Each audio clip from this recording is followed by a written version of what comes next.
Receive a package that contains this box. Inside, of course, you'll find the module box itself. On one side, it features several special ports and a toggle switch, while on the opposite side, there's a port for the Wi-Fi antenna.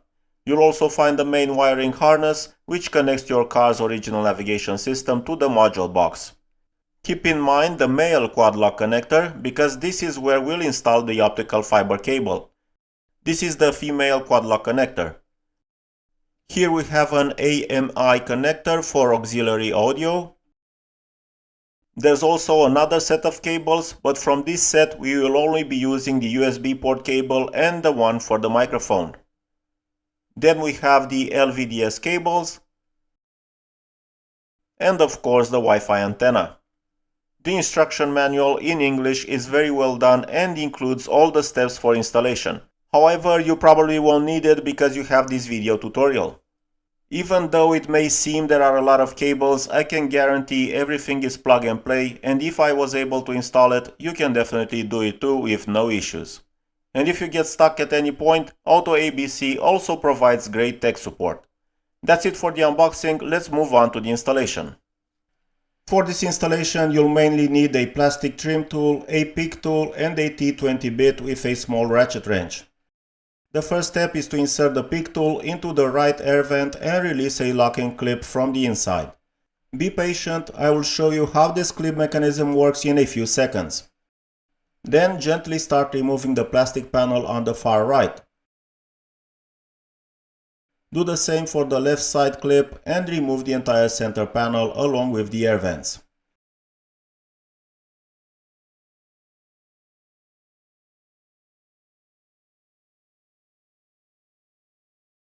This is the clip you need to pull on, and this is the ideal point of leverage.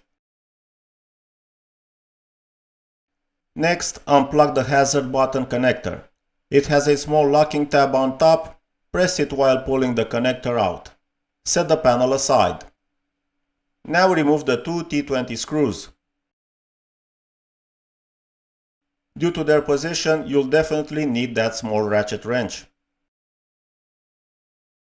The screws are quite long, so at the end you'll need to use your fingers.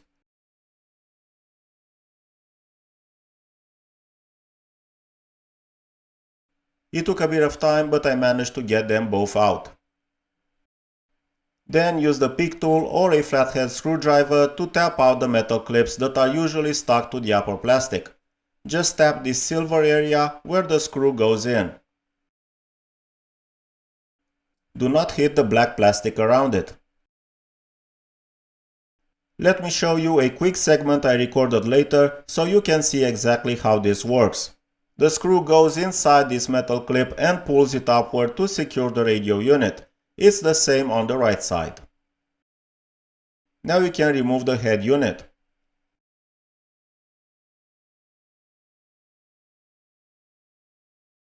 I then unplug this cable on the right side to have more space behind the unit. It also has a locking tab you need to press. For the male quad lock connector, press down on the black lever and pull it back. I used a flathead screwdriver to help. On this side, you'll find a fiber optic connector, which we'll need to transfer to the male quad lock connector that comes with the module box. From the right side of the unit, unplug the gray LVDS connector by pressing its small locking tab and pulling it out.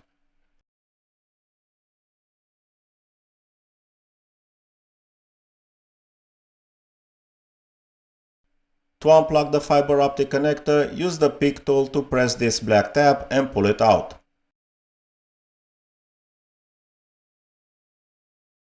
Here's the tab you need to press. Now we transfer the fiber optic cable to the same position on the male quad lock connector from the module box. The female quad lock connector from the box will now connect to the original male quad lock.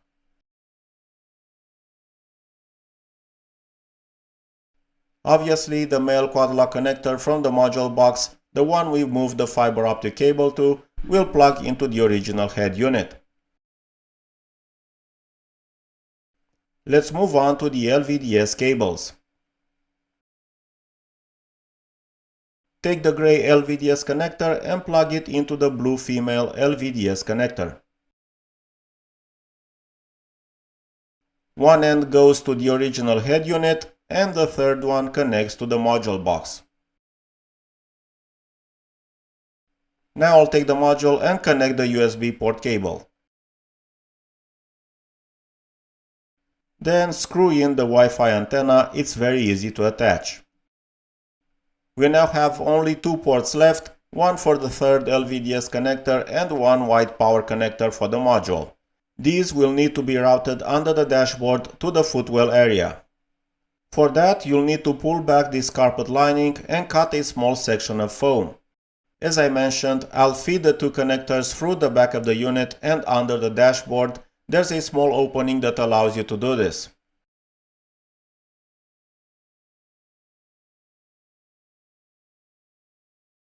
Pull the cables through as much as possible, and even while inserting the unit, because it's going to be a tight fit for the radio unit. Now we can plug in the last two connectors and test if the module is working properly.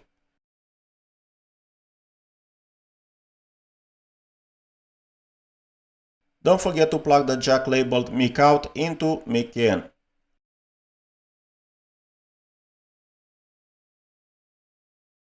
Let's put the original unit back in. You'll need to tuck the bundle of wires and both quad lock connectors somewhere underneath the head unit. Also, don't forget to reinsert this small connector before inserting the unit all the way.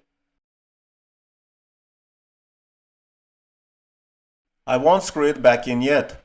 First, I'll turn on the ignition, wait for the main menu to appear, and then press and hold the back button to activate the module. Everything works fine, so I can now finalize the installation. I quickly reinserted the screws and reinstalled the air vent panel.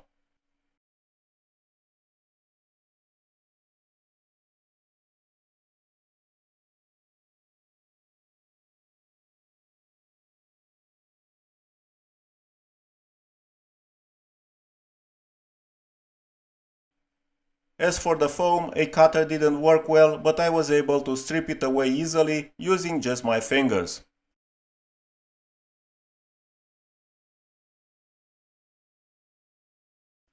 It took some fine tuning, but I managed to reposition the carpet and the installation is now complete.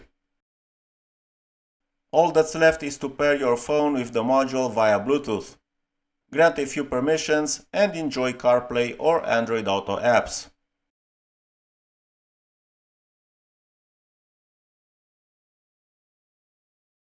To navigate through the menu, of course, you have to use your joystick.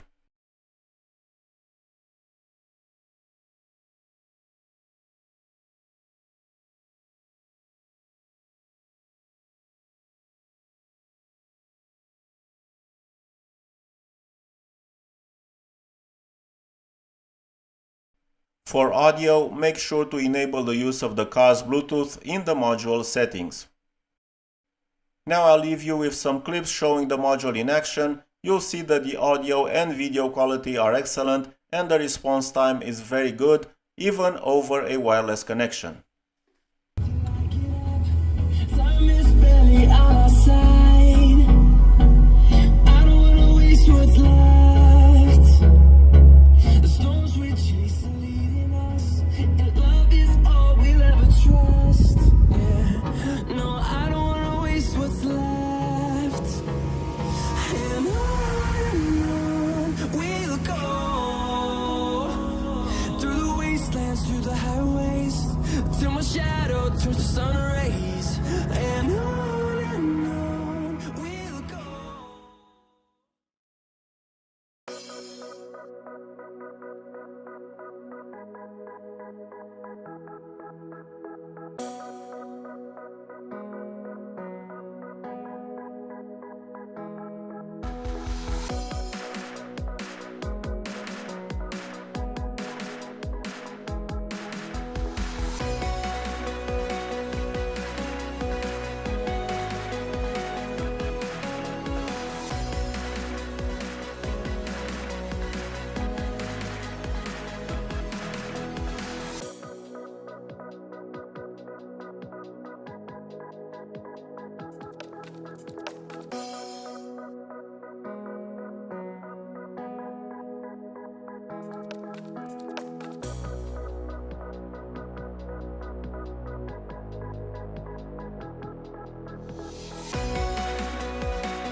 then turn left. Reminder, turn on your headlights.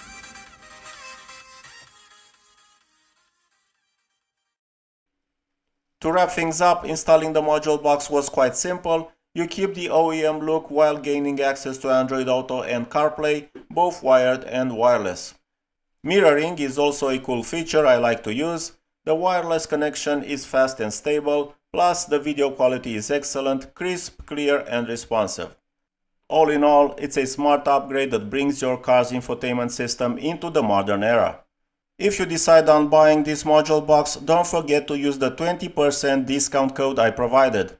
Also, making this video tutorial took a lot of work, so reward my effort with a simple like, comment, share or subscribe. It's completely free. Bye bye.